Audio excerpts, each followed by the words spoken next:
নমস্কাৰ স্বাগতম এতিয়া বাতৰিলৈ ষ্টুডিঅ'ত মই প্ৰাঞ্জল ডিব্ৰুগড়ত চাঞ্চল্যকৰ অপহৰণ কাণ্ডৰ খবৰ প্ৰাতঃ ভ্ৰমণলৈ অহা যুৱতীক অপহৰণ দুৰ্বৃত্তৰ তিনিচুকীয়াত বস্তাত ভৰাই বান্ধি থোৱা অৱস্থাত উদ্ধাৰ যুৱতীগৰাকী তিনিচুকীয়া ৰেল ষ্টেচনৰ প্লেটফৰ্মত উদ্ধাৰ হয় যুৱতীগৰাকী আৰক্ষীয়ে যুৱতীগৰাকীক উদ্ধাৰ কৰি চিকিৎসাৰ ব্যৱস্থা কৰে অপহৰণকাৰীৰ সন্ধানত অব্যাহত আছে আৰক্ষীৰ অভিযান ডিব্ৰুগড়ৰ ঘটনা অতি ৰহস্যজনক এক বিশেষ খবৰ এক চাঞ্চল্যকৰ অপহৰণ কাণ্ড প্ৰাতঃ ভ্ৰমণলৈ অহা যুৱতীক অপহৰণ কৰিছিল দুৰ্বৃত্তই তাৰ পাছত তিনিচুকীয়া ৰেলৱে ষ্টেচনৰ প্লেটফৰ্মত বস্তাত ভৰাই বান্ধি থোৱা অৱস্থাত উদ্ধাৰ হয় যুৱতীগৰাকী আৰক্ষীয়ে যুৱতীগৰাকীক উদ্ধাৰ কৰি প্ৰয়োজনীয় চিকিৎসাৰ ব্যৱস্থা কৰিছে কিন্তু আৰত কোন জড়িত এতিয়ালৈকে স্পষ্ট হোৱা নাই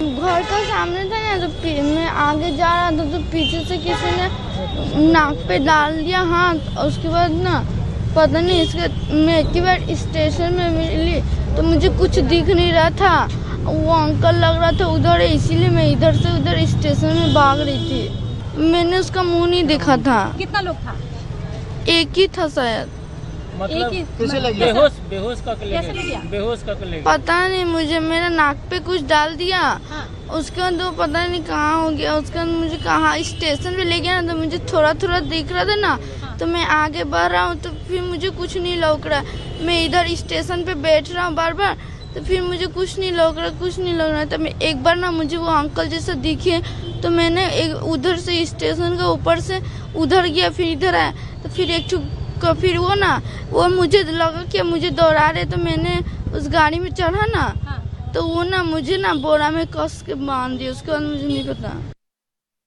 यहाँ से फ़ोन किया हमारा लड़की नू तो हम थाना में था थाना में से गया थाना में से जाकर वो वहाँ फ़ोन किया तो लेके आया हम मतलब वो मालूम नहीं था कौन सा ट्रेन में था लेकिन वहाँ गया तब वहाँ जाके हमको वो लड़की वहाँ 12 गेट में खड़ा मिला घटना क्या हुआ रहा घटना कुछ मतलब मालूम नहीं चला मतलब कैसे पकड़ के ले कैसे ले गया वो बोलता है बेहोश था लड़की बोल क्या था आपको? लड़की मतलब यहाँ से 6 बजे 6:30 बजे मतलब 5 बजे तक 5:30 बजे निकला है हम तो सोया था घर में उसके बाद देखता नहीं है तो कहाँ गया ढूंढने लगा ढूंढते तब मालूम चला तब फिर कौन खबर दिया आप लोगों को? खबर का हम अपना घर में ढूंढने लगा मतलब वहाँ से फिर फ़ोन किया थाना में कौन फोन किया? मतलब वहाँ से लड़की हमारा फ़ोन किया नंबर याद था फ़ोन किया जो आदमी डाउट है आपको डाउट तो किसी पर नहीं है और डाउट- जो आदमी मतलब लड़की को वहाँ से निकला है बस्ता से हाँ। उनको आप भेंट किया है हमको कहाँ भेंट हुआ वो तो आदमी खोला कैसे गया कहाँ गया हम तो गया तो वहाँ स्टेशन में मिला हमको ডিব্ৰুগড়ৰ পৰা আমাৰ সাংবাদিক জেছিম আহমেদ ফোন লাইনত আছে জেছিম সমগ্ৰ ঘটনা সন্দৰ্ভত কি নতুন আপডেট আছে আপোনাৰ লগত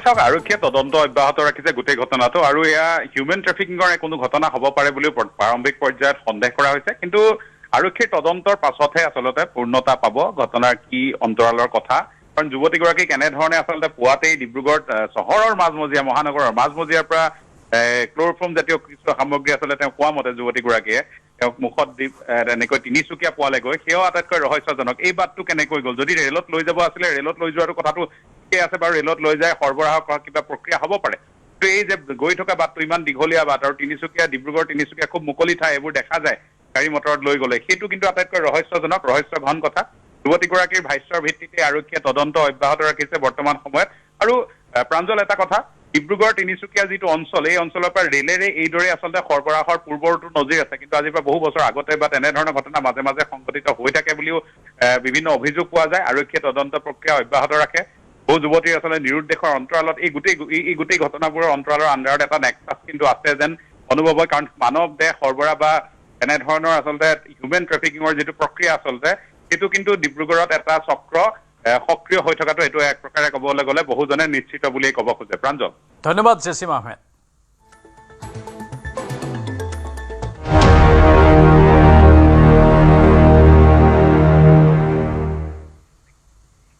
হিমন্ত বিশ্ব শৰ্মাৰ মন্ত্ৰীসভাৰ দপ্তৰ বিতৰণ মুখ্যমন্ত্ৰীৰ হাতত গৃহ আৰু ৰাজনৈতিক দপ্তৰ লোকনিৰ্মাণ গৃহ আৰু ৰাষ্ট্ৰীয় ঘাইপথ লোকনিৰ্মাণ পথ মুখ্যমন্ত্ৰীৰ হাতত শক্তি তথ্য আৰু জনসংযোগ বিভাগে মুখ্যমন্ত্ৰীয়ে এই বিভাগকেইটা নিজৰ হাততে ৰাখে বিতৰণ নকৰা আন দপ্তৰসমূহ থাকিব মুখ্যমন্ত্ৰীৰ হাতত ইফালে জয়ন্ত মল্ল বৰুৱাক বিত্ত বিভাগৰ দায়িত্ব অৰ্পণ কৰা হৈছে বন আৰু পৰিৱেশ খনি আৰু খনিজ পদাৰ্থ দপ্তৰৰ দায়িত্ব জয়ন্ত মল্ল বৰুৱাক পুনৰ স্বাস্থ্যমন্ত্ৰীৰ দায়িত্ব অশোক সিংঘালক অৰ্পণ স্বাস্থ্য শিক্ষা আৰু গৱেষণা দপ্তৰৰ মন্ত্ৰী হ'ব অশোক সিংঘাল।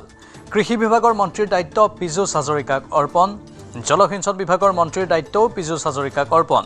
সংসদীয় পৰিক্ৰমা দপ্তৰৰো পীযুষ হাজৰিকাক দায়িত্ব অৰ্পণ কৰা হৈছে। ইফালে ডক্টৰ ৰণোজ পেগুক পুনৰ শিক্ষামন্ত্ৰীৰ দায়িত্ব অৰ্পণ কৰা হৈছে। জনজাতি পৰিক্ৰমা ভৈয়াম বিভাগৰ দায়িত্বও ডক্টৰ ৰণোজ পেগুক অৰ্পণ কৰা হৈছে। ইফালে তথ্য প্ৰযুক্তি বিভাগৰ দায়িত্বটো থাকিব ডক্টৰ ৰণোজ পেগু। সাংস্কৃতিক পৰিক্ৰমা বিভাগৰ দায়িত্ব পুনৰ বিমল বৰাক অৰ্পণ। উদ্যোগ বাণিজ্য আৰু ৰাজহুৱা উদ্যোগৰ মন্ত্ৰীৰ দায়িত্বও বিমল বৰাক। এক্ট ইষ্ট পলিচি এফেয়াৰ্ছ বিভাগৰ দায়িত্ব বিমল বৰাক অৰ্পণ। খাদ্য আৰু অসামৰিক যোগান বিভাগৰ দায়িত্বত কৌশিক ৰায়ে। গৃহ নিৰ্মাণ আৰু নগৰ পৰিকল্পনাৰ দায়িত্বও কৌশিক ৰায়ক অৰ্পণ। সামাজিক ন্যায় আৰু সবলীকৰণ বিভাগৰ দায়িত্ব অশ্বিনী ৰায় চৰকাৰক অৰ্পণ। ভূমি সংৰক্ষণ আৰু সংখ্যালঘু উন্নয়ন দপ্তৰৰ দায়িত্বত অশ্বিনী ৰায় চৰকাৰ। হস্ততাঁত বস্ত্ৰ শিল্প বিভাগৰ দায়িত্ব বিশ্বজিৎ দৈমাৰীক। খেল যুৱ কল্যাণ আৰু দক্ষতা বিকাশৰ দায়িত্বটো বিশ্বজিৎ দৈমাৰী। নিযুক্তি আৰু ঔদ্যোগিক বিভাগো বিশ্বজিৎ দৈমাৰীক অৰ্পণ। খিলঞ্জীয়া আৰু জনজাতীয় বিশ্বাস আৰু সংস্কৃতি বিভাগৰ দায়িত্বত বিশ্বজিৎ দৈমাৰী। ৰাজহ আৰু দুৰ্যোগ প্ৰশমনৰ বিভাগৰ দায়িত্ব কেশৱ মহন্তক অৰ্পণ। বিজ্ঞান প্ৰযুক্তি আৰু জলবায়ু পৰিৱৰ্তন বিভাগৰ মন্ত্ৰী কেশৱ মহন্ত। সাধাৰণ প্ৰশাসনৰ দপ্তৰ মন্ত্ৰী কেশৱ মহন্ত। পাৰ্বত্য অঞ্চল আৰু বৰাক উপত্যকা উন্নয়নৰ দায়িত্ব কৃষ্ণেন্দু পালক। জনস্বাস্থ্য কাৰিকৰী বিভাগৰ দায়িত্ব কৃষ্ণেন্দু পালক। জলসম্পদ বিভাগৰ দায়িত্ব সুশান্ত বৰগোহাঁইক অৰ্পণ। ন্যায় বিভাগৰ মন্ত্ৰীৰ দায়িত্বও সুশান্ত বৰগোহাঁইক অৰ্পণ। পশুপালন আৰু পশু চিকিৎসা তথা মীন বিভাগৰ দায়িত্ব নীলিমা দেৱীক অৰ্পণ। মাননীয় মুখ্যমন্ত্ৰী ডাঙৰীয়াই আগন্তুক মন্ত্ৰীসভাখন পৰিচালনা কৰাৰ ক্ষেত্ৰত যিসকল ব্যক্তিক সদস্য হিচাপে বিধায়কক সদস্য হিচাপে মন্ত্ৰীসভাৰ অন্তৰ্ভুক্ত কৰিছিলে তেওঁলোকক আজি দপ্তৰসমূহ বিতৰণ কৰিছে আৰু দায়িত্বপ্ৰাপ্ত বিভাগসমূহ লৈ মই ভাবোঁ আমাৰ সন্মানীয় মন্ত্ৰীসভাৰ সদস্যসকলে নিজ নিজ কৰ্মত অগ্ৰসৰ হ'বৰ কাৰণে আৰম্ভ কৰিব আৰু মোকো পূৰ্বৰ দুটা বিভাগ সাংস্কৃতিক পৰিক্ৰমা আৰু উদ্যোগ আৰু বাণিজ্য বিভাগৰ লগতে এক্ট ইষ্ট পলিচি এই বিভাগটো সংযুক্ত কৰি দিছে।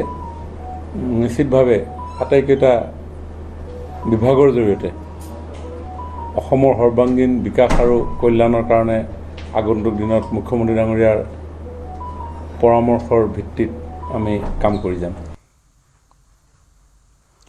জোনাৰ ৰাভাগাঁথনি গাঁৱত যোৱা 4 জুনত চিলেই নৈৰ প্ৰবল বানে ওৰাং নলাৰ ওপৰত থকা একমাত্ৰ পকী দলংখন ভাঙি পেলোৱাৰ ফলত সমগ্ৰ অঞ্চলটোৰ যাতায়াত ব্যৱস্থা বিপৰ্যস্ত হৈ পৰিছে। দলংখন ভাঙি যোৱাৰ ফলত গাঁওখনৰ ৰাইজে বহিৰ্জগতৰ সৈতে যোগাযোগ ৰক্ষা কৰিবলৈ বিপদৰ সন্মুখীন হৈছে।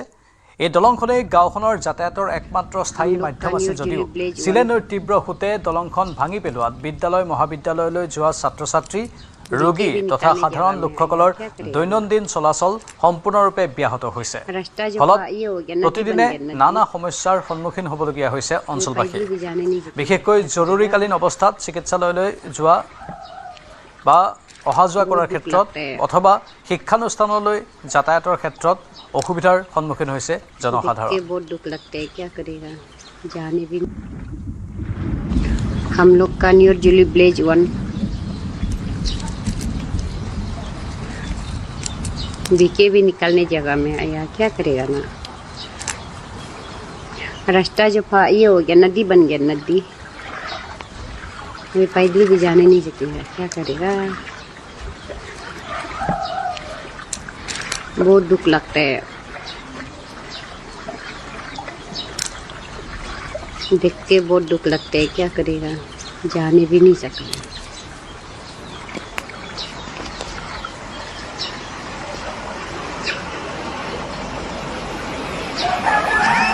ज़्यादा गाड़ी भी ये हो गया, देखो ना गाड़ी का इतना ऊपर तक ये है पानी पूरा भर्ती, क्या बोलेगा ना। और नेचुरल का रास्ता क्यों ऐसे होते हैं ना, हमेशा मेन रोड हाईवे में बोलो और कॉलोनी रोड में बोलो, हमेशा ऐसे ही होते हैं। थोड़ा बारिश आएगा पूरा बारिश ही बढ़ती पानी नदी जैसा पानी पूरा जमा हो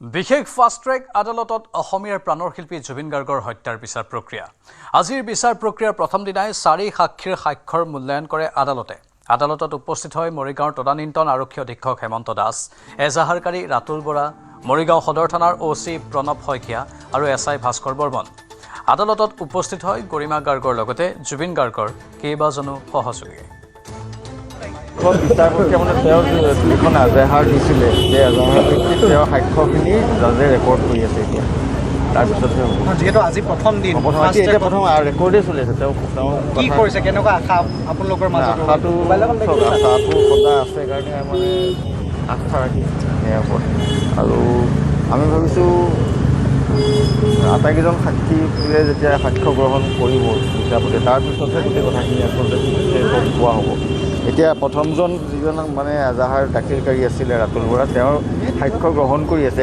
ৰেকৰ্ড কৰি আছে বাকী কথালৈ অহাই নাই ৰেকৰ্ডেই চলি আছে ৰাতুল বৰাৰ লগত আপোনাৰ কিবা কথা হৈছিলে নেকি নাই আমি লগেই তাৰ ভিতৰতহে দেখিছোঁ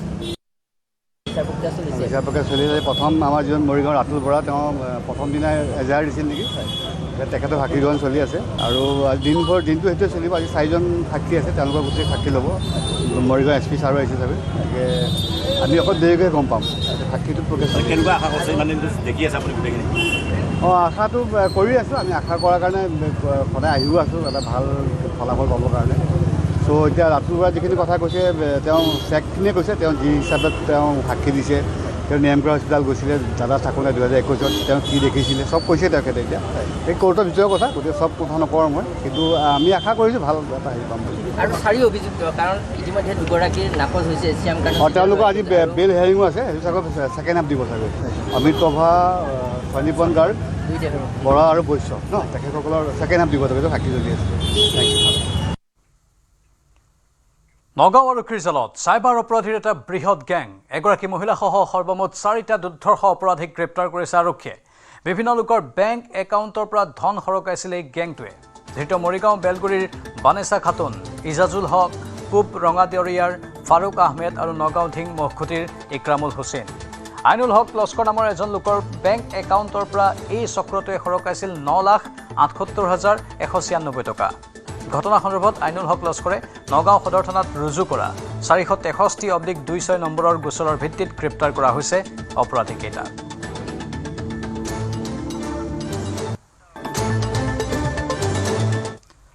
মহানগৰীৰ আৰ্যনগৰত ছাত্ৰ সন্থাৰ প্ৰতিবাদ ভাং বেপাৰীৰ গুণ্ডাগিৰিৰ অভিযোগত উত্তাল প্ৰতিবাদ ভাং বেপাৰীৰ বিৰুদ্ধে অসমীয়া গো বেক ধনি দিয়াৰ অভিযোগ অসমীয়াক হুংকাৰ দিয়া চক্ৰক কঠোৰ সকিয়নি আছুৰ মধ্য গুৱাহাটী সমিতিৰ প্ৰতিবাদী এই সমদল দুষ্কৃতিকাৰী চক্ৰই বাতৰি সংগ্ৰহৰ বাবে যোৱা সাংবাদিককো প্ৰহাৰ কৰাৰ অভিযোগ প্ৰায় 40জনীয়া এটা দলে আৰ্যনগৰত আক্ৰমণ চলোৱাৰ অভিযোগ দীৰ্ঘদিনে আৰ্যনগৰত গাঞ্জা ব্যৱসায় চলাই আহিছিল এটা চক্ৰই ইউটিউবাৰ জিতেন্দ্ৰ হালৈসহ কেইজনমান সাংবাদিকে বাতৰি সংগ্ৰহ কৰিবলৈ যাওঁতে কাজিয়াৰ সূত্ৰপাত হৈছিল আৰু সেই কাজিয়াৰ পৰাই দুটা সম্প্ৰদায়ৰ মাজত সূত্ৰপাত হয় সংঘৰ্ষৰ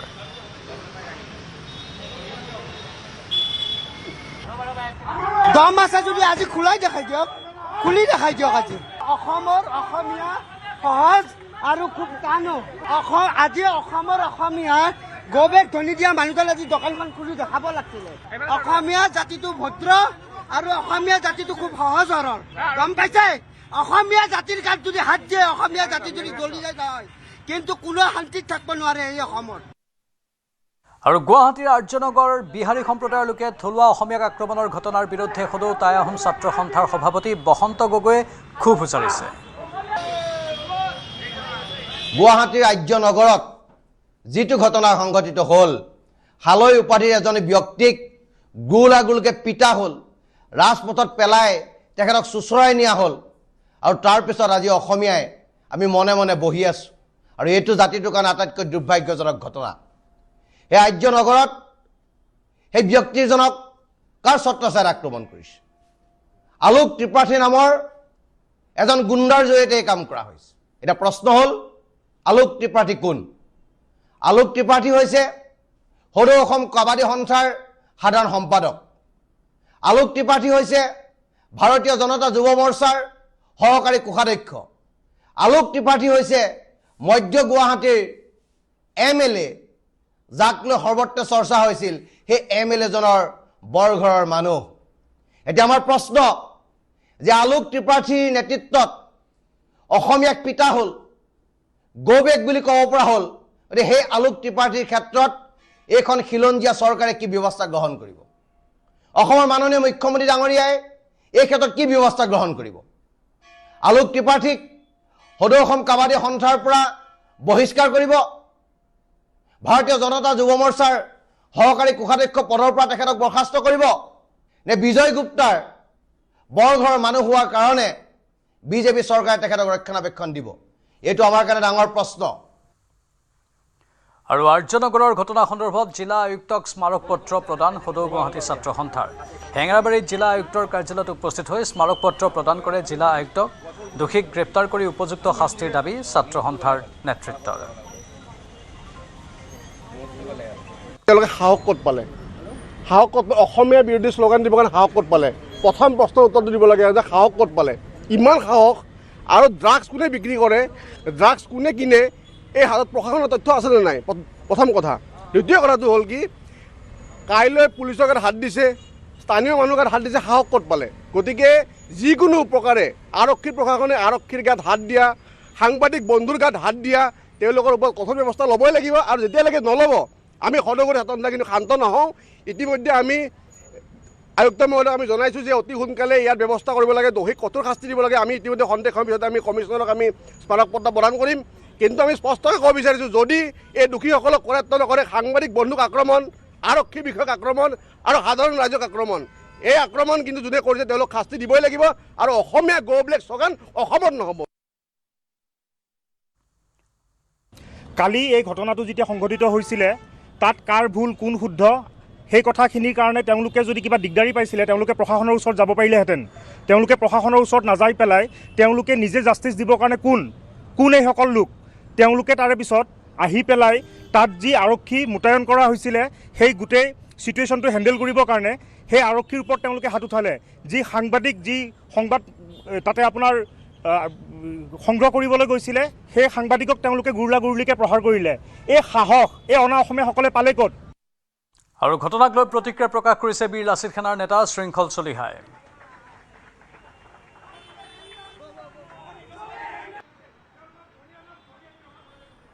গুৱাহাটীত যিটো ঘটনা ঘটিলে, এই ঘটনাবিলাকে অসমীয়া জাতিটো যে অসুৰক্ষিত সেই কথাটো প্ৰমাণিত কৰিছে। সেই মানুহজনক যদি এৰেষ্ট নকৰে, নামটো কি মই নাজানো, সেই সম্প্ৰদায়ৰ যদি মানুহজনক এৰেষ্ট নকৰে, তেতিয়াহ'লে বিজয় গুপ্তাৰ ঘৰ ঘেৰাও কৰা হ'ব। আৰু খিলঞ্জীয়া মানুহে কাৰ্বি আংলঙত যেতিয়া কাৰ্বি গৌবেগ দিছিলে তেতিয়া আমি নিমাত, এতিয়া যেতিয়া অসমীয়া গৌবেগ দিছে এতিয়াও গোটেই মানুহবোৰ নিমাত। আৰু আমি কথা বতৰাবোৰ ক'বলৈ কিয় বেয়া পাওঁ, সামাজিক মাধ্যমত আমাৰ নামটো চান্দাজীৱী নহয় জানো? আমি চান্দাজীৱী, আমি ডনেশ্যন তোলোঁ, আমি লোকৰ পৰা পইচা উঠাই খাওঁ, এনেকুৱা ধৰণৰ কিছুমান মন্তব্য আমাৰ অসমীয়া মানুহে কৰে দেই, বেলেগে নকৰে। আৰু এতিয়া মই তাৰ মাজতে এটা কথা কৈছোঁ, যিহেতু যুঁজ এখন হৈছে, যুঁজখনটো হ'ব, এখন যিখন সংগ্ৰাম হ'ব, গণতন্ত্ৰৰ শেষ স্তৰলৈকে সংগ্ৰাম হ'ব। আৰু বিজয় গুপ্তাৰ ঘৰ ঘেৰাও কৰা হ'ব। আৰু মই পুনৰ কৈছোঁ, বাৰে বাৰে আক্ৰমণ কৰিলে জাতিয়ে কিমান ধৈৰ্য ধৰিব? কেতিয়াবা আমি প্ৰত্যাক্ৰমণ কৰিম। আৰু যেতিয়া আমি প্ৰত্যাক্ৰমণ কৰিম তেতিয়া অসম পুলিচ কিন্তু প্ৰথম আহি আমাক এৰেষ্ট কৰিব। আমি জানো এইটো কথা। অসম পুলিচৰ আটাইতকৈ ডাঙৰ দুৰ্বলতাটো কি গম পায়নে? অসম পুলিচে আমাক বৰ জল্দি বিচাৰি পায়, কিন্তু সেই মানুহটোক, অসমীয়া গৌবেগ কোৱা মানুহটোক এতিয়ালৈকে অসম পুলিচে বিচাৰি পোৱা নাই। অসম পুলিচে ভাও ধৰিছে নে অসম পুলিচে বিজয় গুপ্তাৰ ওচৰত চাৰেণ্ডাৰ কৰিছে? ইফালে আৰ্যনগৰৰ ঘটনা সন্দৰ্ভত ৰাজ্যিক বিজেপিৰ সভাপতি দিলীপ শইকীয়াৰ প্ৰতিক্ৰিয়া। চৰকাৰখনক অস্থিৰ কৰিবলৈ একাংশৰ এয়া এক অপচেষ্টা। অসমীয়া অনা অসমীয়াৰ প্ৰসংগ আনি মিয়াক সুযোগ দিয়াৰ বাহিৰে একো নহয় বুলি মন্তব্য কৰে দিলীপ শইকীয়াই। কালি আমিও সামাজিক মাধ্যমত বা আপোনালোকৰ সংবাদ মাধ্যমত শুনিছোঁ বা বক্তব্যবিলাকো আমি দেখিছোঁ।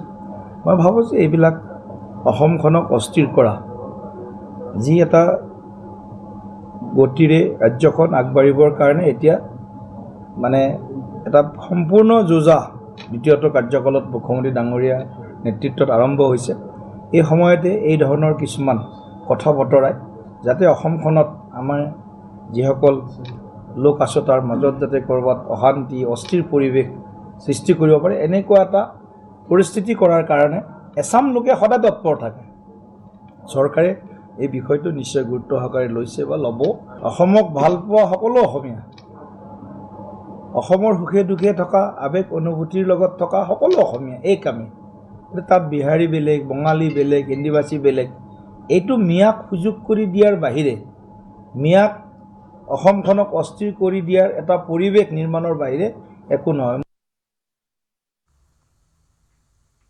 বিধায়ক ৰমাকান্ত দেউৰীৰ ঘৰত চিআইডিৰ অভিযান। মীন নিগমৰ নিযুক্তি কেলেংকাৰীৰ গোচৰত এই অভিযান। মৰিগাঁৱৰ ঘৰত নিশা চিআইডিয়ে চলালে অভিযান। বিধায়কজনক কাৰ্যালয়ত হাজিৰ হ'বলৈ চমন জাৰি কৰিছে চিআইডিয়ে। নিযুক্তি কেলেংকাৰীৰ অন্যতম অভিযুক্ত আছিল ৰমাকান্ত দেউৰী। এবাৰ শাসকীয় দলৰ বিধায়ক ৰমাকান্ত দেউৰীৰ ঘৰত চিআইডিয়ে অভিযান চলালে। মীন নিগমৰ নিযুক্তি কেলেংকাৰীৰ গোচৰতেই এই অভিযান চলোৱা হ'ল। মৰিগাঁৱৰ ঘৰত নিশা চিআইডিয়ে চলালে অভিযান। বিধায়কজনক কাৰ্যালয়ত হাজিৰ হ'বলৈ চমন জাৰি কৰিলে চিআইডিৰ দলে। নিযুক্তি কেলেংকাৰীৰ অন্যতম অভিযুক্ত আছিল ৰমাকান্ত দেউৰী।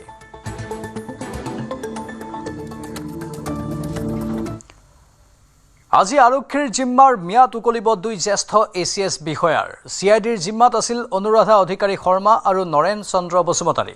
কাৰাগাৰৰ পৰাই দুয়োকে গ্ৰেপ্তাৰ কৰিছিল অপৰাধ তদন্তকাৰী সংস্থাই। মীন নিগমৰ নিযুক্তি কেলেংকাৰীৰ অভিযোগত গ্ৰেপ্তাৰ হৈছিল দুয়োজন।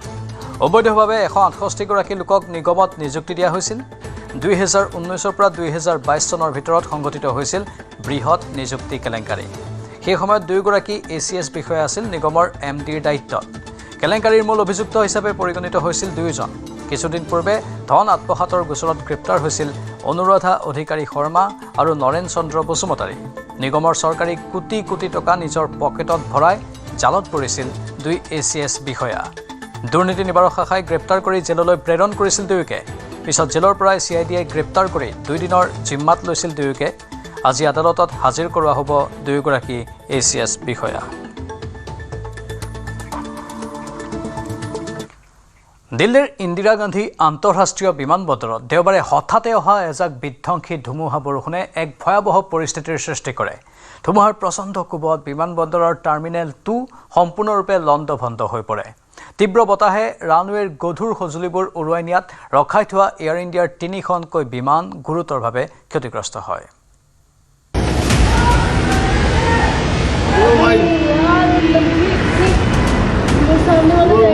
প্ৰকৃতিৰ সংহাৰী ৰূপ বিধ্বংসী ধুমুহা বৰষুণে লণ্ডভণ্ড কৰিলে বিমানবন্দৰৰ ভিতৰভাগ।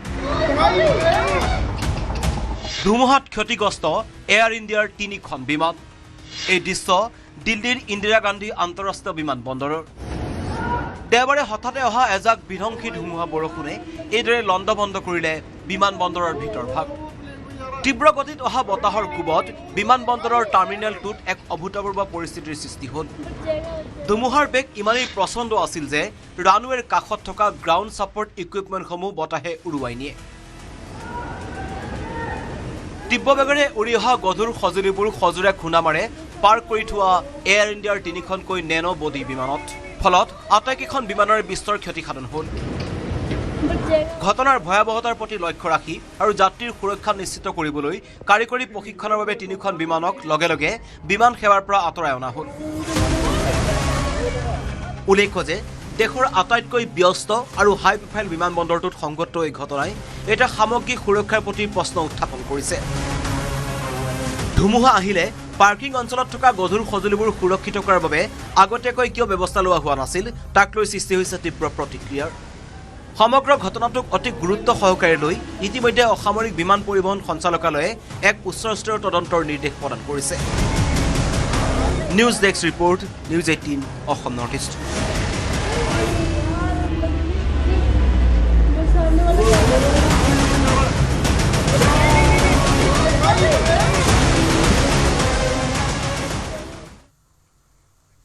বাতৰি এইখিনিতে সময় হৈছে চমু বাণিজ্যিক বিৰতিৰ।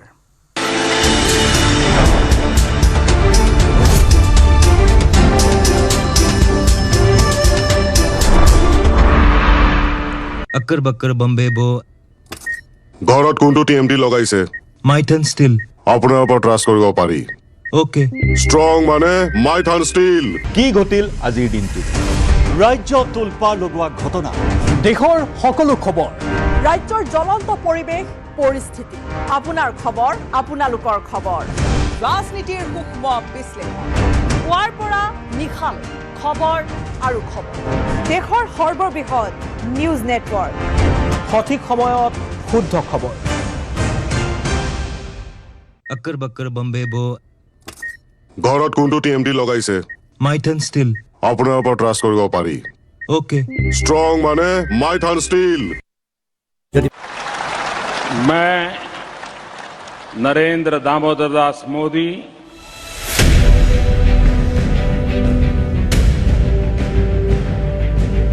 ক্ৰমাগতভাৱে দুবাৰকৈ কাৰ্যকাল শেষ কৰা প্ৰথমগৰাকী অকংগ্ৰেছী প্ৰধানমন্ত্ৰী নৰেন্দ্ৰ মোদী नरेंद्र दामोदर दास मोदी নেহেৰুৰ পাছত তিনিটাকৈ লোকসভা নিৰ্বাচনত জয়ী হৈ প্ৰধানমন্ত্ৰী হোৱা প্ৰথমগৰাকী নেতা নৰেন্দ্ৰ মোদী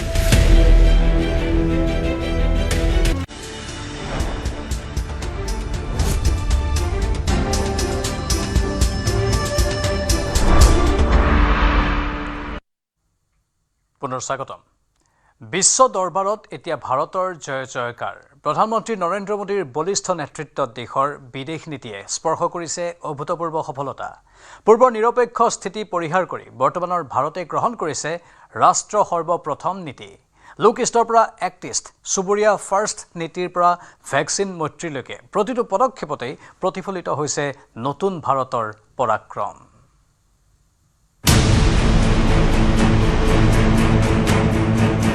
ৰাষ্ট্ৰ সৰ্বপ্ৰথম নীতিৰে প্ৰধানমন্ত্ৰী মোদীৰ বিদেশ নীতি প্ৰত্যাহ্বানৰ মাজতো বিদেশী ৰাষ্ট্ৰৰ সৈতে কূটনৈতিক সম্পৰ্ক ভাৰতৰ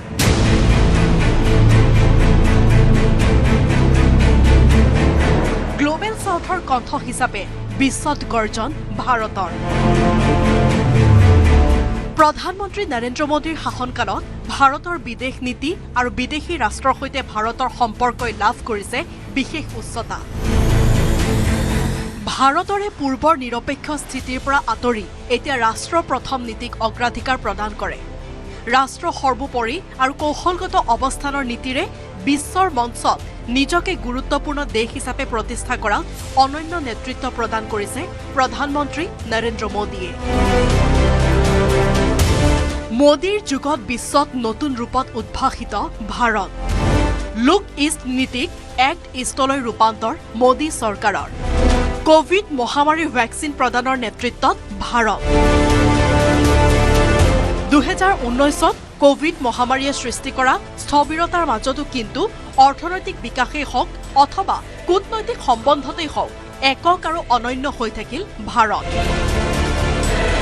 ইয়াৰ নেপথ্যত প্ৰধানমন্ত্ৰী মোদীৰ সুপৰিকল্পিত নীতি ভাৰতে 99খনৰো অধিক দেশলৈ প্ৰেৰণ কৰে কোভিডৰ ভেকচিন মৈত্ৰীৰ দ্বাৰা মানৱীয় কূটনীতিৰ উদাহৰণ দাঙি ধৰিলে ভাৰতে কাষৰীয়া ৰাষ্ট্ৰসমূহৰ সৈতে সুসম্পৰ্ক বজাই ৰখাৰো চেষ্টা মোদীৰ চুবুৰীয়া ফাৰ্ষ্ট নীতি গ্ৰহণ কৰে বৰ্তমানৰ কেন্দ্ৰীয় চৰকাৰে 2023ত ভাৰতৰ শক্তি আৰু সামৰ্থ্যৰ উন্মেষ ঘটিল G20 সন্মিলনত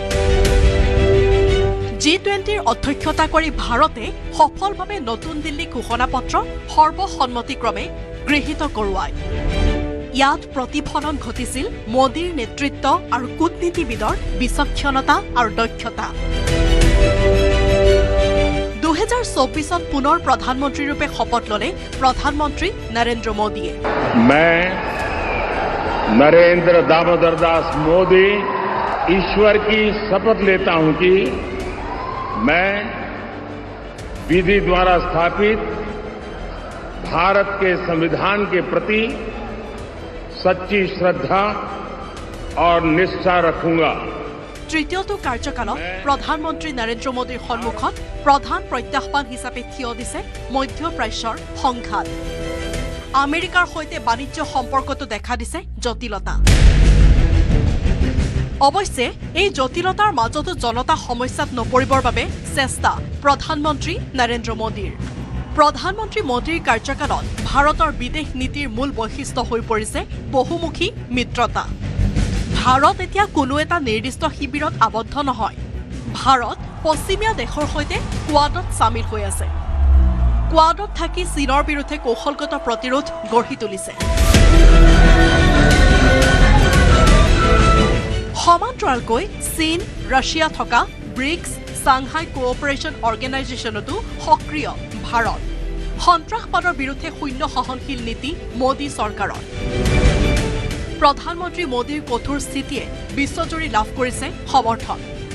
সীমাৰ সিপাৰৰ সন্ত্ৰাসবাদৰ সৈতে সামৰিক শক্তিৰে যুঁজ দি নতুন ভাৰতৰ শক্তি, পৰাক্ৰম, বীৰত্বৰ উমান দিছে বিশ্বক।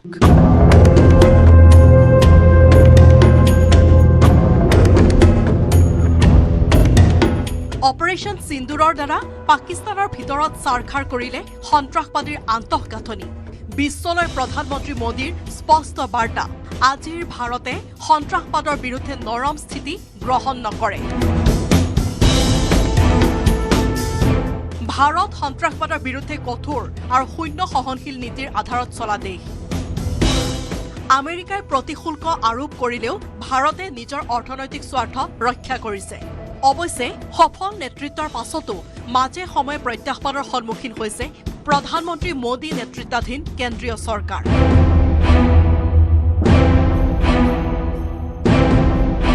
চুবুৰীয়া দেশৰ ৰাজনৈতিক অস্থিৰতাৰ প্ৰভাৱ পৰিছে ভাৰততো। বাংলাদেশত শ্বেখ হাছিনা চৰকাৰৰ পতন, নেপালৰ ৰাজনৈতিক পৰিস্থিতিয়ে ভাৰতৰ চুবুৰীয়া প্ৰথম নীতিৰ সন্মুখত প্ৰত্যাহ্বান হিচাপে থিয় দিছে। এই সকলো প্ৰত্যাহ্বানৰ মাজতো বসুধৈৱ কুটুম্বকম নীতিক সৰুগত কৰি দেশৰ সেৱাত আত্ম উৎসৰ্গা কৰিছে প্ৰধানমন্ত্ৰী নৰেন্দ্ৰ মোদীয়ে। 2026ত ভাৰতে চতুৰ্থবাৰৰ বাবে আয়োজন কৰিব ব্ৰিক্স সন্মিলন। এই সন্মিলনে ভাৰতৰ দুৱাৰ মুকলি কৰিব। আকৌ এবাৰ বিশ্ব নেতাৰ সন্মুখত উজ্বলিব ভাৰতৰ স্বাভিমান সত্তা।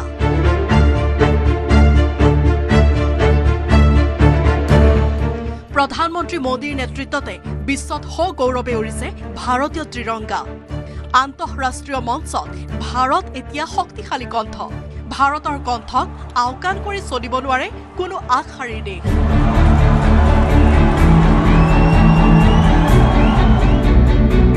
যাৰ নেপথ্যত প্ৰধানমন্ত্ৰী মোদীৰ নেতৃত্ব আৰু নীতি।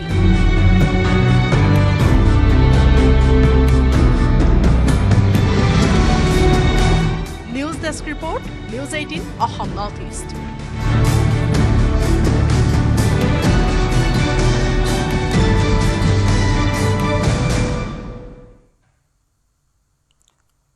নিশা ভূমিকম্পই জোকাৰিলে সমগ্ৰ ৰাজ্য। ৰিখটাৰ স্কেলত ভূমিকম্পৰ প্ৰাবল্য 5.3। ভূমিকম্পৰ উৎস ভাৰত ভূটান অঞ্চল। ভাৰতৰ বিভিন্ন ঠাইৰ লগতে ভূটান, বাংলাদেশ, চীন, নেপালত জোকাৰণি অনুভূত। নিশা 11:06 ভূমিকম্পৰ জোকাৰণি অনুভৱ কৰা হয়।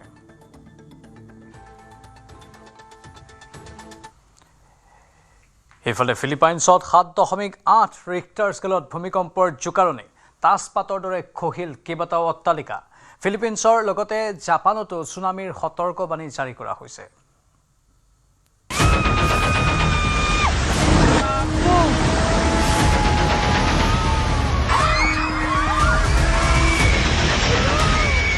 তাজপাতৰ দৰেই খহিল অট্টালিকা।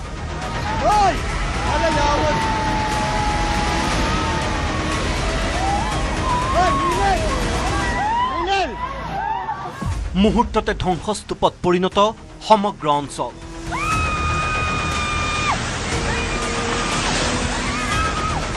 এক ভয়ংকৰ বিপৰ্যয়।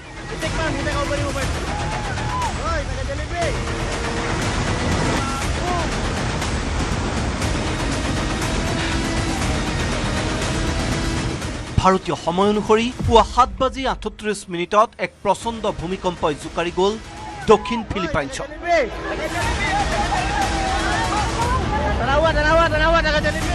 ৰিখটাৰ স্কেলত এই ভূমিকম্পৰ প্ৰাবল্য আছিল 7.8।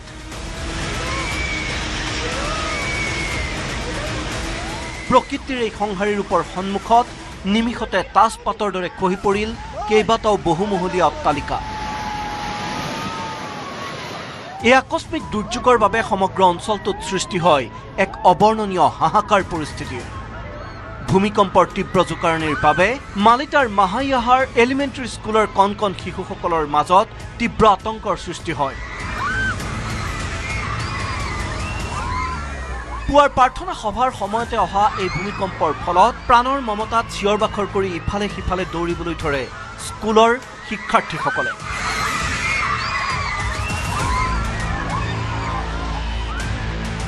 এই ভূমিকম্পৰ কেন্দ্ৰবিন্দু আছিল ফিলিপাইনছৰ মিণ্ডানো দ্বীপৰ জেনেৰেল সান্তোছ চহৰৰ পৰা প্ৰায় 13 কিলোমিটাৰ দক্ষিণ পশ্চিমে ভূপৃষ্ঠৰ প্ৰায় 10 কিলোমিটাৰ গভীৰতা, যাৰ বাবে ক্ষয় ক্ষতিৰ পৰিমাণ যথেষ্ট বৃদ্ধি পাইছে। ফিলিপাইনছৰ মিণ্ডানো অঞ্চলত 7.8 প্ৰাবল্যৰ এই তীব্ৰ ভূমিকম্পৰ পিছতেই জাৰি কৰা হৈছে ছুনামিৰ সতৰ্কবাণী। উপকূলীয় অঞ্চলৰ পৰা সকলো লোককে জৰুৰীভাৱে সুৰক্ষিত স্থানলৈ যাবলৈ নিৰ্দেশ দিছে প্ৰশাসনে। কেৱল ফিলিপাইনছতেই নহয়, এই ভূমিকম্পৰ প্ৰভাৱত প্ৰতিবেশী দেশ জাপানতো ছুনামিৰ সতৰ্কবাণী জাৰি কৰা হৈছে। News desk, news 18, Assam north east.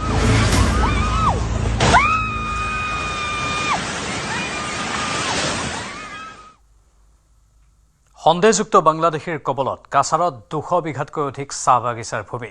কাছাৰৰ শিলকুৰি চাহ বাগিচাত বৃহৎ ভূমি সন্দেহযুক্ত নাগৰিকে দখল কৰা বুলি গুৰুতৰ অভিযোগ উত্থাপন হৈছে।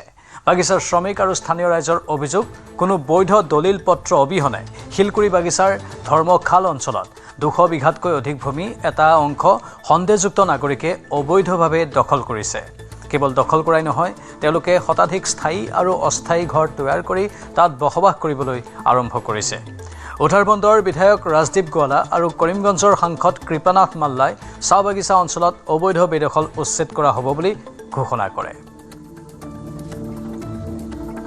যে জায়গাতেই কেউ যদি ইল্লিগেলি ল্যান্ড এনক্রোচ করে, আমাদের সরকার কড়া পদক্ষেপ নিয়েছে, আপনারা দেখেছেন বিগত দিনে, আগামী দিনেও নেবে।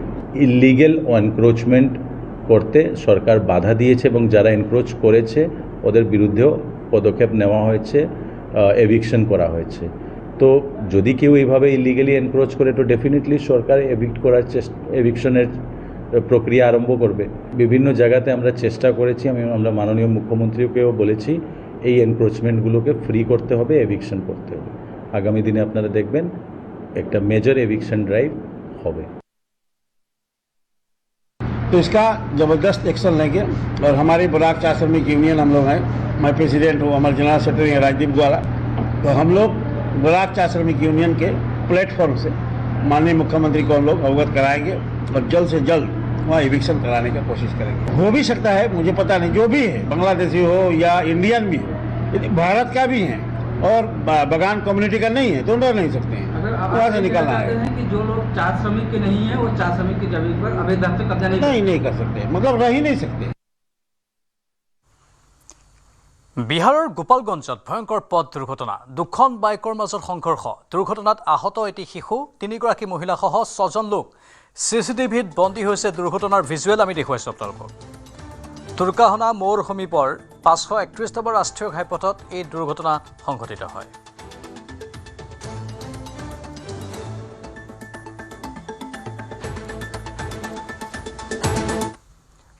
ৱেষ্ট ইণ্ডিজৰ ডমিনিকাত বিমান দুৰ্ঘটনা, ভূপতিত হৈ অগ্নিপিণ্ডত পৰিণত ডমিনিকান বিমান। ব্যক্তিগত জেট বিমান ভূপতিত হৈ মৃত্যু হয় 2 পাইলটৰ। জৰুৰী অৱতৰণৰ সময়তে এই অঘটন সংঘটিত হয়। লা ৰোমানা আন্তঃৰাষ্ট্ৰীয় বিমানবন্দৰত এই দুৰ্ঘটনা।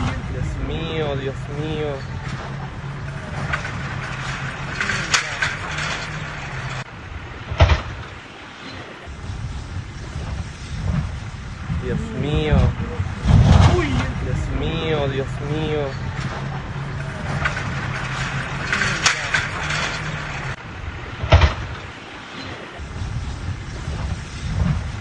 Dios mío. Dios mío, Dios mío.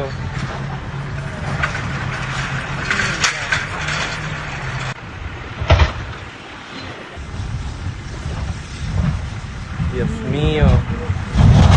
Dios mío, Dios mío.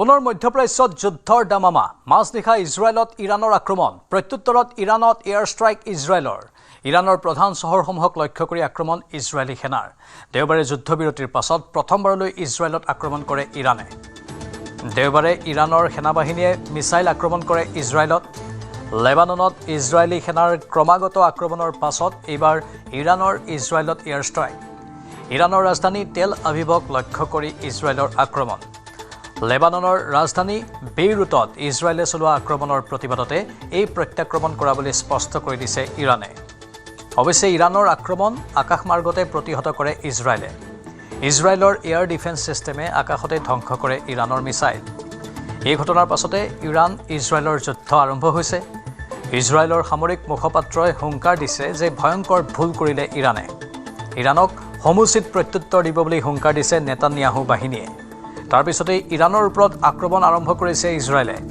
ইফালে ইৰাণৰ আক্ৰমণক প্ৰত্যুত্তৰ নিদিবলৈ আহ্বান জনাইছে মাৰ্কিন যুক্তৰাষ্ট্ৰৰ ৰাষ্ট্ৰপতি ডোনাল্ড ট্ৰাম্পে দুয়োখন দেশৰ মাজত পুনৰ যুদ্ধ আৰম্ভ হ'লে চলি থকা শান্তি আলোচনা ব্যাঘাত জন্মাৰ আশংকাতেই ইজৰাইলক প্ৰতিশোধমূলক ব্যৱস্থা নল'বলৈ সতৰ্ক কৰি দিছে ট্ৰাম্পে ফোন কৰি নেতানিয়াহুক প্ৰতিশোধ নল'বলৈ আহ্বান জনাব বুলি মন্তব্য কৰিছে ট্ৰাম্পে যুদ্ধৰ লগে লগে বিশ্বৰ অৰ্থনীতিত পুনৰ প্ৰভাৱ পৰিব ইফালে আমেৰিকাই সমগ্ৰ মিডল ইষ্টতেই ৰেড এলাৰ্ট জাৰি কৰিছে সমান্তৰালভাৱে আমেৰিকা সেনাক ভয়ংকৰ যুদ্ধৰ বাবে সষ্টম হৈ থাকিবলৈ নিৰ্দেশ দিছে ইৰাণৰ স্পষ্ট বাৰ্তা আজি নিশা হ'ব পাৰে ভয়ংকৰ আক্ৰমণ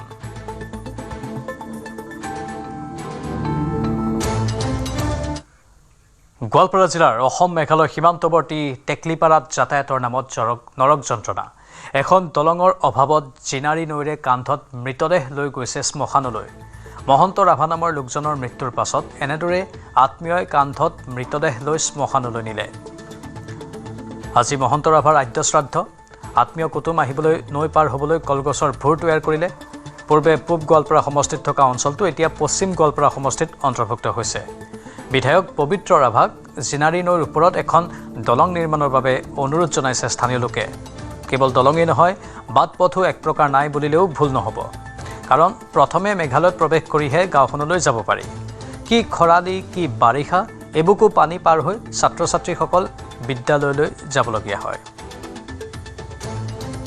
হেমন্ত বিশ্ব শৰ্মাক অনুৰোধ জনাইছোঁ যাতে আমাক দলংখন দিয়ে সেইকাৰণে আমি অনুৰোধ জনাইছোঁ যাতে আমি কিছু হ'লে আমি অলপ হেৰি হ'ব আমি যদি বেমাৰ আজাৰো হয় আমি এদি যাব নোৱাৰোঁ আৰু আজিতো ৰাস্তাটো সৰু পানীটো সৰু কাৰণে এনেকৈ বহুত ধৰণৰ আগতে এক্সিডেণ্টো হৈছে তেনেকৈ মানুহ মৰিছে পাৰ হওঁতে আপুনি অতি সোনকালে আমাৰ অতি আপুনি যদি আমাক পাৰে তেনেহ'লে আমাৰ অসুবিধা কোনো নহ'ব আৰু আমাৰ ল'ৰা ছোৱালীৰ কাৰণে আমাৰ কোনো অসুবিধা নাহিব ইয়াত গতিকে আপুনি যিমান মানে ধৰক আপুনি সোনকালে দিব পাৰে আমাক তেনেকুৱা আমাক খুব ভাল লাগিব এম্বুলেন্সৰ ব্যৱস্থাই নাই আৰু এম্বুলেন্স ব্যৱস্থা নোহোৱা ক্ষেত্ৰতো এনেকুৱা হৈছে যে ৰাতি আমি 2টা বাজিত পেচেণ্টক যে এনেকুৱা অৱস্থা পেচেণ্ট 15জন 16জন আমি এটা মানুহ দাঙি লৈ আহিব লগা হৈছে দেউতা আৰু নাই এতিয়া চাওকচোন কেনেদৰে আমি কেনেকৈ পাৰ কৰাম আপোনালোকে বৰ কথা কয় খিলঞ্জীয়া মানুহৰ প্ৰতি মৰম দেখুৱাই এইবিলাকে হ'ল আপোনালোকৰ মৰম আজি ইমান দুখৰ দিন নিজৰ দেউতাৰ ঢুকাইছে তথাপিও এনেকুৱা মানে এনেধৰণৰ ভিডিঅ' বনাব লগা হৈ আছে কাৰণ আপোনালোকৰ গাফিলিটিত আজি এনেকুৱা দিন আহিছে খুবেই দুখৰ বিষয় আমাক কোনেও চকু মিলি নাচায় হেমন্ত চৰকাৰো নাচায় কোনেও নাচায় চাই লওক ৰজাহুৰীয়াবোৰ চাই লওক আমাৰ কি দশা আচলতে আপোনালোকক লাজ লাগিব লাগে আপোনালোকে উন্নতিৰ কথা কয় এইবোৰে হ'ল আপোনালোকৰ উন্নতি চাওক ৰজাহুৰীয়া আমি কেনেদৰে থাকোঁ কোনো ৰাস্তা নাই ঘাট নাই এনেকৈ লৈ যাব লগা হৈছে গোটেই ৰাইজ ওলাইছে আমাৰ কোনো উপায় নাই চৰকাৰে আমাক চকু মেলি নাচায় সদায় গাফিলতি কৰে বিজেপি চৰকাৰখনে ট্ৰাইবেল মানুহখিনিৰ প্ৰতি মৰম বহুত দেখুৱায় কিন্তু এয়াই মৰম এয়া চাওক দেউতাক কেনেকৈ লৈ যাই আছোঁ এতিয়া দেউতাৰ সপোন আছিল এইখন ব্ৰিজত তেওঁ নিশ্চয় এদিন নহয় এদিন খোজকাঢ়িব পাম বুলি এটা আশা আছিল কিন্তু চাওক দেউতাৰ আশা সপোন আজি কি হ'ল আজি দেউতাই নাই আজিৰে পৰা গুৱাহাটীত ইউৰোপিয়ান ব্লু ভেলী ক্লাষ্টাৰ শীৰ্ষক অনুষ্ঠান ইতিমধ্যে গুৱাহাটীত উপস্থিত হৈছে ইউৰোপিয়ান ইউনিয়নৰ প্ৰতিনিধি দল অসমৰ কৃষি চাহ উদ্যোগ প্ৰযুক্তি শক্তি উৎপাদন আৰু উদ্ভাৱনৰ ক্ষেত্ৰত সহযোগিতা বৃদ্ধি কৰাৰ লক্ষ্যৰে অসমত উপস্থিত হৈছে ইউৰোপীয় ইউনিয়নৰ উচ্চস্তৰীয় দলটো সমগ্ৰ অসম ভ্ৰমণ কৰিব দলটোৱে এই ভ্ৰমণে ভাৰত ইউৰোপীয় ইউনিয়নৰ সম্পৰ্কত এক নতুন অধ্যায়ৰ সূচনা কৰাৰ সম্ভাৱনা আছে ইউৰোপিয়ান ইউনিয়নৰ প্ৰতিনিধি ভ্ৰমণৰ জৰিয়তে বিনিয়োগ নিয়োগ সৃষ্টি আৰু আন্তঃৰাষ্ট্ৰীয় বাণিজ্যিক সম্পৰ্ক অধিক শক্তিশালী হোৱাৰ আশা কৰা হৈছে দক্ষিণ পূব এছিয়াৰ প্ৰৱেশদ্বাৰ হিচাপে অসমৰ কৌশলগত অৱস্থানে ইউৰোপীয় ইউনিয়নৰ দৃষ্টি আকৰ্ষণ কৰিছে বিশেষকৈ সেউজ বিকাশ বহনক্ষম উদ্যোগ দক্ষতা বিকাশ আৰু প্ৰযুক্তি নিৰ্ভৰ উন্নয়নৰ ক্ষেত্ৰত নতুন সহযোগিতাৰ দুৱাৰ মুকলি হোৱাৰ সম্ভাৱনা দেখা গৈছে ইয়াৰ উপৰিও নৱীকৰণযোগ্য শক্তি ছেমিকণ্ডাক্টৰ খাদ্য সংশোধন শিক্ষা স্বাস্থ্য সেৱা আৰু উন্নত উৎপাদনৰ দৰে ক্ষেত্ৰত ইউৰোপীয় বিশেষজ্ঞ জ্ঞান আৰু প্ৰযুক্তিৰ সৈতে অসম অধিক সংযুক্ত হ'ব বুলি আশা কৰা হৈছে ইয়াৰ জৰিয়তে যুৱ প্ৰজন্মৰ কৰ্মসংস্থান আৰু ভাৰতৰ এক্ট ইষ্ট নীতিত অসমৰ ভূমিকাক অধিক শক্তিশালী কৰি তুলিব It's my third visit in Assam. It's as the slogan says, is the gateway to goodness. So I really like this place, and I look forward to the meetings we're going to have with the CM. And thank you. দীৰ্ঘদিনীয়া ব্ৰত সফল হোৱাৰ পিছত অৱশেষত মুখ্যমন্ত্ৰীৰ সান্নিধ্যত 10-মহীয়া ব্ৰত ভাঙিলে যোৰহাটৰ মালৌ পথাৰৰ গংগু চেত্ৰীয়ে মুখ্যমন্ত্ৰীক লগ পাই অভিভূত হৈ পৰিল গংগু চেত্ৰী ব্যস্ততাৰ মাজতে যোৰহাটৰ মহেন্দ্ৰ চেত্ৰী ওৰফে গংগুক দিল্লীলৈ মাতি পঠিয়াই মুখ্যমন্ত্ৰীয়ে দিল্লীত মুখ্যমন্ত্ৰীৰ সান্নিধ্যত ব্ৰত ভাঙে গংগুৱে উল্লেখযোগ্য যে দ্বিতীয়বাৰৰ বাবে মুখ্যমন্ত্ৰী হিচাপে পোৱাৰ বাবে ব্ৰত ৰাখিছিল গংগুৱে ভৱিষ্যতে হিমন্ত বিশ্ব শৰ্মা দেশৰ প্ৰধানমন্ত্ৰীৰ পদত অধিষ্ঠিত হোৱাৰ আশাৰে ভগৱানৰ ওচৰত নিতৌ প্ৰাৰ্থনা কৰিছে এইগৰাকী ব্যক্তিয়ে আমি তেখেতৰ পৰা জানিম যে অৱশেষত আপোনাৰ ব্ৰত ভাঙিলে কেনেকৈ ভাঙিলে কি হ'ল অলপ ক'ব নেকি এতিয়া কি বিচাৰে আপোনালোকে সকলো গম পায় আপোনালোকে যিহেতু আগৰ পৰাই জড়িত হৈ আছিলে মাননীয় মুখ্যমন্ত্ৰী ডাঙৰীয়াৰ দীৰ্ঘায়ু কামনা কৰি অপৰায়ী মংগল নাশ কৰি তেখেতে যাতে অসমৰ জনপ্ৰিয় জননেতা সৰ্বকালৰ সৰ্বশ্ৰেষ্ঠ মাননীয় মুখ্যমন্ত্ৰী মহোদয় ডাঙৰীয়াৰ 10 মাহ দিন অন্ন ত্যাগ কৰি মন্দিৰে মন্দিৰে তথা প্ৰথম শৰাই আমি বৰভেটিত শৰাই দি প্ৰথম অসমখনতে শৰাই এখনে দিছিলোঁ তাতে পৰা যাতে পুনৰবাৰ তেখেতে মুখ্যমন্ত্ৰী অধিষ্ঠিত হওক সেই কথাখিনি লৈ আমি সকলো এই 44 নং জ্যেষ্ঠ কাৰ্যকৰ্তাসকল আৰু আমাৰ এই অঞ্চলৰ ৰাইজসকলৰ লগতে লৈ সদায় দিন পুৱা গধূলি তেখেতলোকে আমাৰ মাজত থাকি উৎসাহ উদ্দীপনা দিলে সেইকাৰণে এই 10 মাহ হ'ল যোগাযোগ কৰা গৈছিলে তেখেতে বিশেষ কাৰণত তেখেতে দিল্লীলৈ যাব লগা হ'ল হৈ যোৱাৰ পিছত আমি ঘৰমুৱা আহিলোঁ পিছদিনা পুৱাই 7টা মানত তেখেতৰ ফোন অহাৰ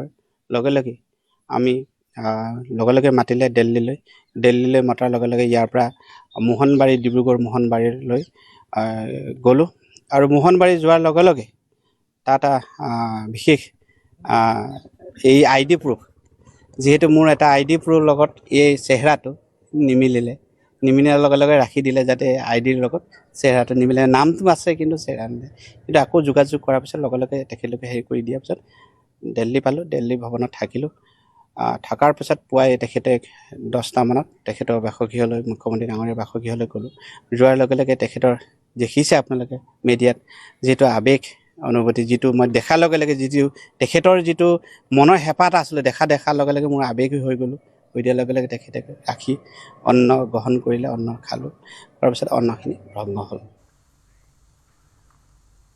দীঘলী পুখুৰী পাৰৰ যুদ্ধ স্মাৰক ক্ষেত্ৰত বিশেষ শ্ৰদ্ধাঞ্জলি অনুষ্ঠান শ্বহীদ বীৰ জোৱানক শ্ৰদ্ধাঞ্জলি জনালে ৰাজ্যপাল লক্ষ্মণ প্ৰসাদ আচাৰ্যই দেশৰ বাবে যুঁজ দি শ্বহীদ হোৱা বীৰ জোৱানক শ্ৰদ্ধাঞ্জলি সৈনিক কল্যাণ সঞ্চালকালয়ৰ আজিলৈ অসমৰ মুঠ 104গৰাকী বীৰ জোৱানে দেশমাতৃৰ বাবে প্ৰাণ বিসৰ্জন দিছে সেই বীৰ জোৱানসকলৰ পৰিয়ালক প্ৰতি বছৰে সন্মান জনাই আহিছে সৈনিক কল্যাণ সঞ্চালকালয়ে আজিও দেশৰ বাবে প্ৰাণ বিসৰ্জন দিয়া 6গৰাকী বীৰ শ্বহীদৰ পৰিয়ালক বিশেষভাৱে সন্মান জনোৱা হয় প্ৰথমে দীঘলী পুখুৰী পাৰৰ যুদ্ধ স্মাৰক ক্ষেত্ৰত বীৰ জোৱানসকলক শ্ৰদ্ধাঞ্জলি জ্ঞাপন কৰা হয় পৰৱৰ্তী সময়ত পাণবজাৰস্থিত ডনবস্কো স্কুলত আয়োজন কৰা হয় অনুষ্ঠান সেই অনুষ্ঠানত 6গৰাকী বীৰ জোৱানৰ পৰিয়ালক জনোৱা হ'ব সন্মান।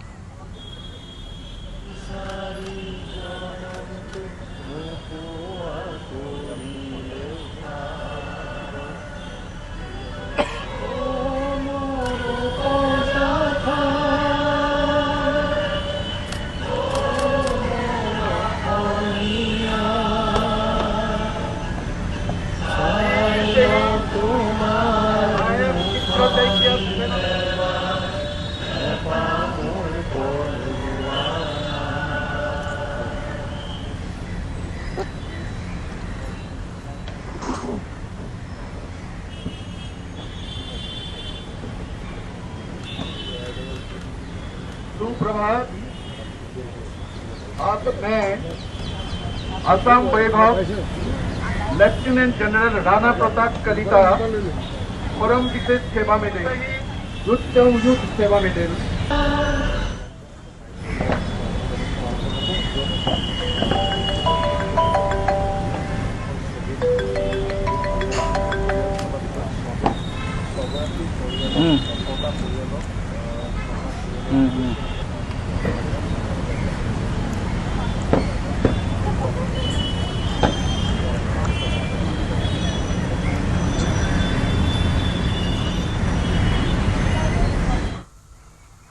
অসমলৈ আহিব বিশ্বৰ আগশাৰীৰ rock band Guns and roses.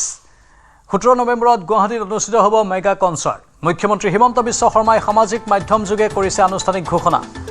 আন্তঃৰাষ্ট্ৰীয় পপ তাৰকা পোষ্ট মেলনৰ কনচাৰ্টৰ অভূতপূৰ্ব সফলতাৰ পাছত গানছ এণ্ড ৰোজেছৰ আগমন অসমৰ সাংস্কৃতিক আৰু পৰ্যটন ক্ষেত্ৰৰ বাবে ইতিবাচক বিবেচিত হৈছে। দেশৰ লগতে বিদেশৰ বিভিন্ন প্ৰান্তৰ পৰা অহা হাজাৰ হাজাৰ দৰ্শকে অসমৰ উষ্ম আতিথ্য, বৈচিত্ৰ্যপূৰ্ণ সংস্কৃতি, সুস্বাদু খাদ্য আৰু সেউজ পৰিৱেশৰ অভিজ্ঞতা লাভ কৰিব বুলি মন্তব্য মুখ্যমন্ত্ৰীৰ। অসম পৰ্যটনক নতুন গতি লৈ যোৱাৰ লক্ষ্যৰে ৰাজ্য চৰকাৰে গ্ৰহণ কৰিছে এই পদক্ষেপ। পৰ্যটন, হোটেল, ব্যৱসায়, স্থানীয় উদ্যোগ আৰু সামগ্ৰিক অৰ্থনীতিতো নতুন সম্ভাৱনাৰ দুৱাৰ মুকলি কৰাৰ আশা কৰা হৈছে।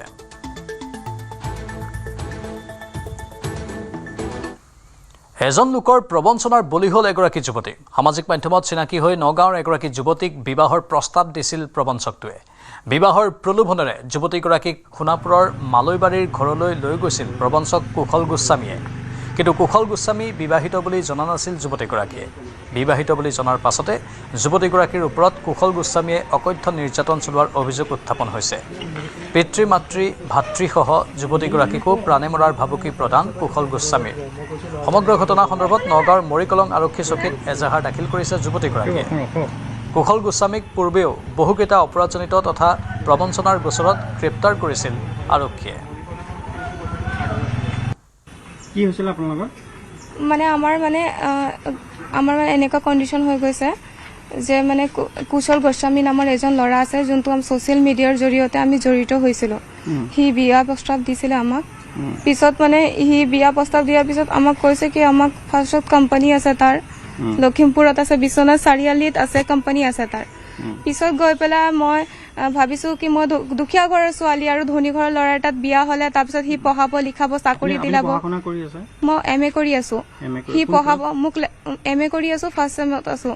সি মোক কৈছে কি পঢ়াব, লিখাব, চাকৰি দিলাব, মা পাপাক চাম মই, ইমান ডাঙৰ ডাঙৰ কথাবিলাক কৈছে। আৰু হিমন্ত বিশ্ব শৰ্মাৰ লগত বোলে তাৰ কণ্টেক্ট আছে। মই কৈছোঁ মই পুলিচৰ ওচৰত তোক মই সেইটো FIR দিছোঁ। সি কয় কি নহয়, পুলিচে কি কৰিব পাৰে, পুলিচে একো কৰিব নোৱাৰে। পুলিচৰে মই ড্ৰেছ, ল'ৰাজনৰ ঘৰ মালৈবাৰী মালৈবাৰী আছে, সোণাপুৰ মালৈবাৰী। আৰু এতিয়া মই তাৰ পৰা আহি গ'লো, 2 দিনমান হৈছে তাৰ লগত থাকিছোঁ। ল'ৰাজন একো নকৰে, খালি টমটম চলায় আৰু মানুহক ঘূৰাই ঘূৰাই খায়। আৰু সি মোক ঠগিলে, ফ্ৰডগিৰি কৰি পেলাই মোক লৈ গৈছিলে তাত। আৰু মোক এনেকে মানে ইমান মানে ফ্ৰডগিৰি কৰি পেলাই মালৈবাৰীত লৈ গৈছিলে মোক। কিমান দিন মানে 3 দিন মান থাকিলো। তাৰপিছত মই মাক কণ্টেক্ট কৰিলো, মা এনেকে কথা যি কৰিলে চব মিছা কথা ক'লে, মোক লৈ যোৱা। মায়ে লৈ আনিলে, তথাপি সি এতিয়া মোক পিছা চৰা নাই। আকৌ মোক কয় কি তোৰ ঘৰৰ মানুহক মাৰি পেলাম, তোক মাৰি পেলাম, তই যদি মোৰ নহয় তই বেলেগৰ হ'বলৈ নোৱাৰ। এনেকে মোক ধমকি দি আছে, পুলিচৰ ধমকি দিছে। মোৰ ভাইটি আৰু মোৰ মাক বোলে কেছ দিব বুলি কৈ আছে। শিৱসাগৰ ডিমৌ আঠাবাৰী চাহ বাগানৰ এগৰাকী বিশেষভাৱে সক্ষম ছাত্ৰীৰ নাম বিৰিনা চাওৰা। 7ম শ্ৰেণীৰ ছাত্ৰীগৰাকীৰ নাই বাওঁ ভৰি। এটা ভৰি নথকাকৈয়ে প্ৰবল ইচ্ছাশক্তিৰ অধিকাৰী ছাত্ৰীগৰাকীয়ে মেধাৰ পৰিচয় দি আগুৱাই নিছে নিজৰ শৈক্ষিক জীৱন। অধ্যয়নৰ প্ৰতি থকা দুৰ্বাৰ হেঁপাহৰ বাবেই এটা ভৰিৰেই 5 কিলোমিটাৰ নিলগৰ ডিমৌ টাউন MV স্কুললৈ অহা যোৱা কৰে বীৰিনা চাওৰাই।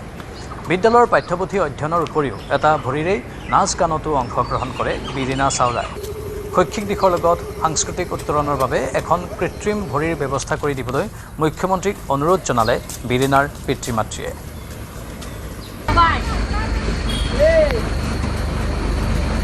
বীৰিনা চাওৰাক বিশেষভাৱে সক্ষম বুলি মই এইকাৰণে কৈছোঁ, কাৰণ তেওঁৰ জন্মৰ 28 দিনৰ পিছতেই এটা ভৰি তেওঁ হেৰুৱাইছিলে চিৰদিনৰ বাবে, আৰু এটা ভৰিৰেই বৰ্তমান তেওঁ পঢ়া শুনাটো আগুৱাই গৈছে। তেওঁ নিজৰ যি দৈনন্দিন জীৱন সেই জীৱন আগুৱাই নিছে। প্ৰবল ইচ্ছা শক্তিৰ গৰাকী বীৰিনা চাওৰায়ে তেওঁ আচলতে নিতৌ 5 কিলোমিটাৰ নিলগত থকা ডিমৌ টাউন MV স্কুললৈ এই ধৰণে এটা ভৰিৰেই অহা যোৱা কৰে। কিন্তু ইয়াৰ উপৰিও তেওঁ আৰু দুই এক দিশতো আগুৱাই গৈছে, সেই বিষয়ে জানিম। কিন্তু পোনপ্ৰথমে মই এটা বিশেষ কাৰণ আহিছোঁ আজি এই ঠাইখনলৈ, কাৰণ তেওঁ মুখ্যমন্ত্ৰী ডক্টৰ হিমন্ত বিশ্ব শৰ্মাৰ প্ৰতি তথা মামাৰ প্ৰতি এটা বিশেষ অনুৰোধ জনাব বিচাৰিছে, আৰু সেই আহ্বানটো কি মই সেয়া জানিব বিচাৰিম। কি কবা মামাৰ প্ৰতি? মামাৰ প্ৰতি মোক ভৰি এটা লগাই দিব লাগে। অহা যোৱা মোৰ কষ্ট হয়, মই নাচ গানো কৰো। তুমি কি অসুবিধাৰ সন্মুখীন হৈ আহিছা এতিয়া? মোৰ বেগখন লগৰ ছোৱালী লৈ যায় আৰু ট্ৰেফিক পাৰ হবলৈ অলপমান দিগদাৰ হয়।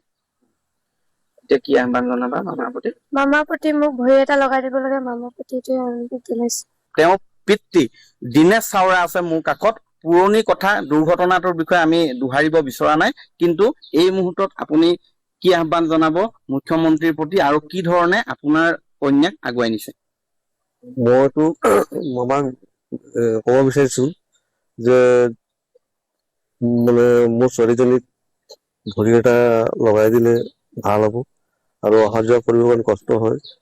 আৰু আপোনাৰ স্কুল যাওঁতে লগৰ ছোৱালীবিলাকে বেগ চেগ উঠাই লৈ যায়। আৰু সময় হৈছে এতিয়াৰ বাতৰিৰ পৰা বিদায় লোৱাৰ। নমস্কাৰ।